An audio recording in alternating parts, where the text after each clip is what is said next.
Hey guys, how's it going? Ryan here. So, I've been playing Path of Exile. I've been playing pretty much lag-free, and I haven't had too many server disconnects. And, this kind of came to a point where I realized that it was a problem by talking to other people.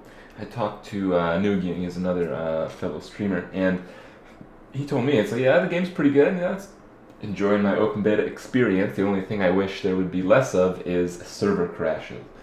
I'm like, what are you talking about, man? Yeah, I've had like one server crash too, so I don't know, just a few here and there. I mean, it happens. It's a new game. Expecting stability is not something that you can, really have.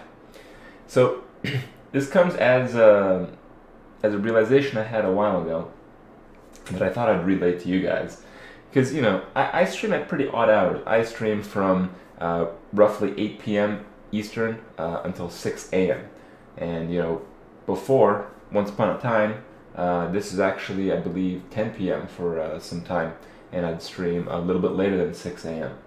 And the idea was that we would try to dodge the population spike at the start of Diablo 3. We wanted to optimize all the factors. We figured that we're going to play 14, 15, 16 hours a day, but we don't want to play it during the peak time that people are playing. We want to sleep during that time. So what we did is we arranged our schedules. We kind of fixed it a little bit, a few days, a few weeks in advance, so we would more or less naturally wake up right when the peak time was over, and then we play from then for the next 16 hours. And that's why I have this stream schedule that I have. But the thing is, in Diablo 3, the servers were on the Pacific side, so that's kind of what we had to adjust for. There were US-based servers, and then there was Euro-based servers, is basically my point. So the guys who played on Europe, on the Euro times, didn't really matter to us at all. But with more of the new games that are coming out, Guild Wars had this system, and as such, Path of Exile has a system where you can essentially play together through different gateways, through different means. But what it practically means for a player like myself, and for I know some of you guys that can pretty much sit around the house all day playing video games, is that the Euro peak time actually hits the US peak time a little bit. And when these two things combine together, that's when the servers go to shit. And you really have to dodge this time if you really want your gaming experience to be, what you expect it to be. So this time is usually around like 6, 7 p.m. Eastern.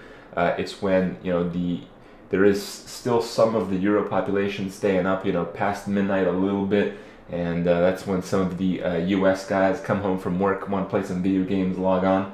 And that's when it hits like crunch time. The servers just drop off a cliff, I've used this time in the past couple of days just to log on, just to trade, just to see what's going on while I eat, while I prepare for the stream, while I get ready to kill some stuff myself a little bit later. And I've been crashing while sitting in town, like the server is just gone. So, this is kind of an important thing, because when it came to the Path of Exile launch, it didn't really affect me in any way. I mean, I played how I wanted to play. Didn't really struggle with server crashing or server instability too much. And I think it's something that if you guys plan for, if you guys adjust your schedules just a little bit, do your homework, do some work, do some stuff around the house, whatever you need to do, maybe a little bit earlier so you can play a little bit later, or in reverse depending on where you are. Some things to think about, because in the end you have a certain amount of time to do whatever you want each day, and you really should get the most out of it. So I'm hoping my little piece of advice will help you do just that. And just to let you guys know, I know one of the biggest things plaguing Diablo 3 on launch was this error 37 thing. I didn't even know what that was, man. I mean, we prepared so well for that stuff. Like 2 weeks in, people are still complaining about this shit. I'm like, what are you talking about? You want to be that guy. You want to be me in that case when it comes to the release of video games. And it's something you guys should really think about. Get the most out of gaming. That's what it's all about. See you guys tomorrow.